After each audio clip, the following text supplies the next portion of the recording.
itu dia sekarang ini berada di dalam kerajaan, apa peranan yang dia bawa, kecuali yang kalau kita nampak turunkan undi 18 yang akhirnya makan diri sendiri. Undi 18 tu makan diri sendiri sebenarnya.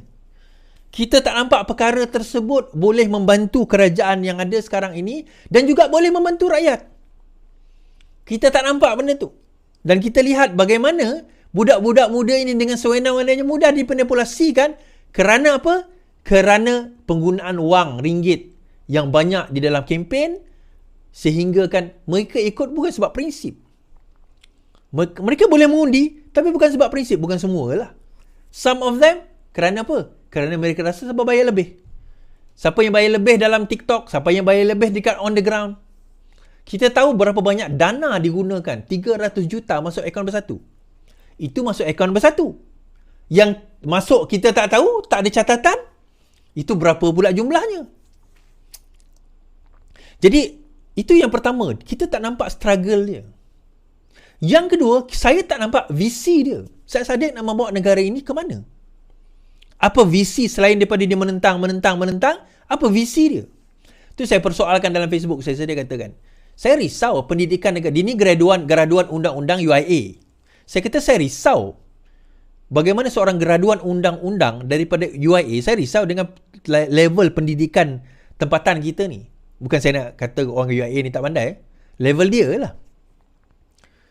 Benda asas. Prima facie, separation of power, kuasa AG, discretion, budi bicara, Akta Perkara 145. Benda itu dia tak boleh nak faham. Dan hari ini dia menuduh, dia kata, kita telah create a dangerous precedence, dia kata. Satu duluan yang bahaya. Kerana peguam negara akan dijadikan shield, akan dijadikan benteng sekiranya kes itu digugurkan.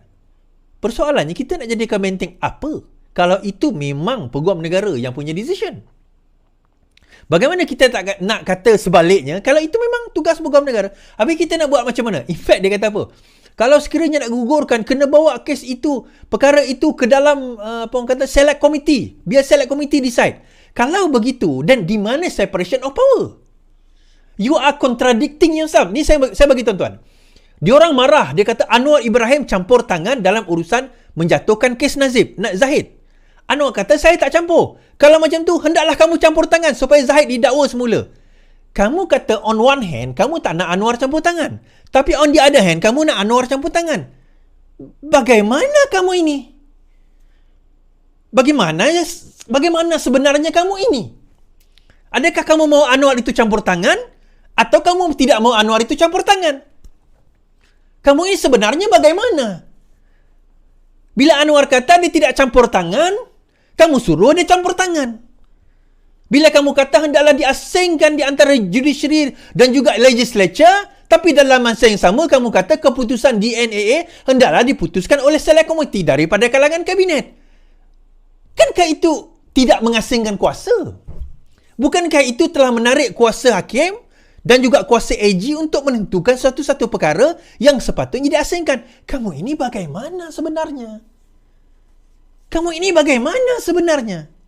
Dalam pada kamu nak yang satu, kamu nak langgar benda yang kamu kata prinsip kamu tadi tu. Sebab dia orang macam ni sebenarnya tuan-tuan. Bagi saya, dia orang pening. Dia nak perjuangkan apa? Tak, kes Zahid 47 pertuduhan itu, bila digugurkan, itu bukan pertama. Kes Zahid, UKSB, didapati tidak ada prima facie. Digugurkan. DAA, Discharge Amounting to Equity, dilepas dan dibebas. Tahun 2022, zaman PN memerintah. Tapi tak ada siapa yang mempersoalkan tentang isu tersebut. Kenapa? Muhyiddin Yassin, dia punya charge tu, tuduhan dia defektif. Tuduhan itu dibuat oleh peguam negara yang dilantik oleh Muhyiddin Yassin. Tak ada pun orang-orang di PN ini mempersoalkan. Kenapa? Saya soalkan kenapa? Kalau kita nak be fair, kita be fair dengan semua. Kalau nak tuduh Zahid, tuduh sekali Muhyiddin Yassin. Kita tuduh balik semua. Boleh? Kita tuduh balik semua. Kita angkat balik kes. Jadi apa guna kita ada sistem kehakiman? kalau Perdana Menteri boleh campur tangan? Dan bila dia orang ni semua menuduh Perdana Menteri campur tangan, bukankah itu tuduhan jahat? Sebagaimana Razi Jidian kata, ini adalah tuduhan jahat, 36-6, tarik balik. Kalau itu kena tarik balik, bagaimana tuduhan kamu terhadap Anwar Ibrahim yang kamu katakan bahawa dia terlibat dalam menggugurkan kes Zahid? Bukankah itu satu juga tuduhan jahat? Kamu keliru dengan hujah kamu sendiri, tuan-tuan. Sebab itu bila saya bawa walau on naik, tak ada siapa berani naik. Tak ada siapa berani naik, tuan-tuan. Tak ada siapa berani naik. Lepas tu bercakap tentang soal hudud. Dalam Islam, konsep innocent until proven guilty. Apa orang kata? Innocent until proven guilty in Islam. Presumption of innocence dia panggil.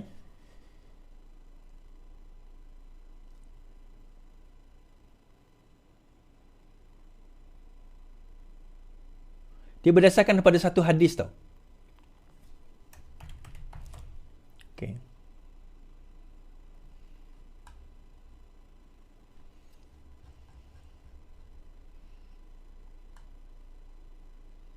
Okay. Ini berdasarkan pada satu hadis. Ini saya nak tunjuk pada tuan-tuan. Nanti kalau tuan-tuan kata saya membongak pula, dia kata, alah Saudi apa yang hadis. Innocent until proven guilty ni adalah berdasarkan satu hadis Rasulullah SAW.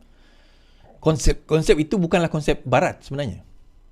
Konsep innocent until proven guilty ni sebenarnya adalah konsep daripada Islam. Daripada hukum hudud Islam. Yang tak tahu. Korang ingat hukum hudud ni setakat potong tangan je.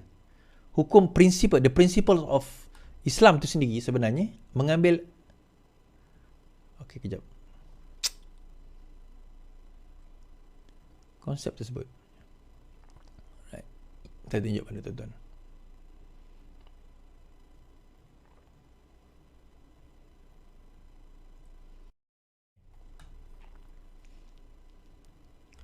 Right, Dia berdasarkan hadis 30 hadis ini, Islamic jurisdiction. Ibnu Abbas radhiyallahu anhu said that the Messenger sallallahu alaihi wasallam said, "Were people to be given according to their claims, some would claim the wealth and blood of others, but the burden of proof is upon the claimant, and taking of an oath is upon the one who denies the allegation." Hasan sahih. Alamak, ini bukan hadis ni. Okay, ini bercakap tentang burden of proof. Tentang burden of proof itu adalah kepada orang tuduh. Dia dalam maksim undang-undang dipanggil he who allege asserts. Siapa yang menuduhkan kenalah membuktikan. Tapi saya nak tunjukkan.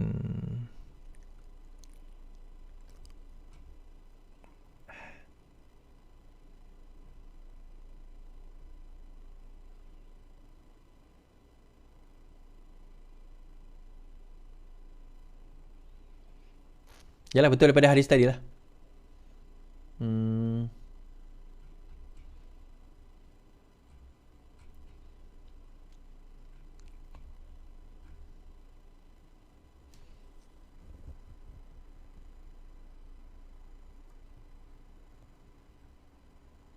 Ya, betul. Berdasarkan hadis tadi, presumption innocent until proven guilty itu diadakan. Iaitu, seseorang yang menuduh, dia kena buktikan.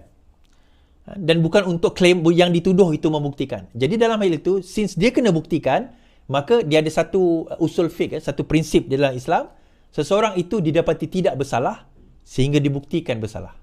Itu prinsip yang digunakan berdasarkan hadis tersebut. Baik. So balik kepada cerita Said Saddiq tadi. So akhirnya dia tak bersalah, dia bersalah. Again, innocent until proven guilty. Tetapi dia bermain dengan isu ni, tuan-tuan. Dia bermain dengan perkara ini. Dia bermain dengan kata-kata ini. So dia nak bermain dengan kata-kata ini boleh. Orang PAS pun nak bermain dengan kata-kata ini boleh. Tentang pertuduhan itu dan sebagainya boleh, tak ada masalah. Tetapi dalam masa sama itu saya kata saya pelik. Dalam satu hal, mereka kononnya paling kuat memperjuangkan agama, memperjuangkan hudud.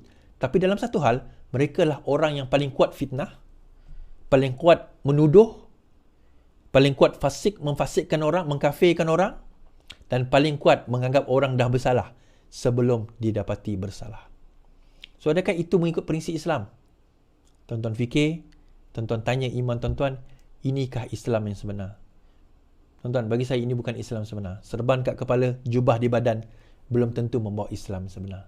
Yang penting pada perbuatan iman kita, pada kaedah pemahaman kita tentang Islam yang sebenar. Baik, itu sahaja daripada saya malam ini. Terima kasih saya ucapkan.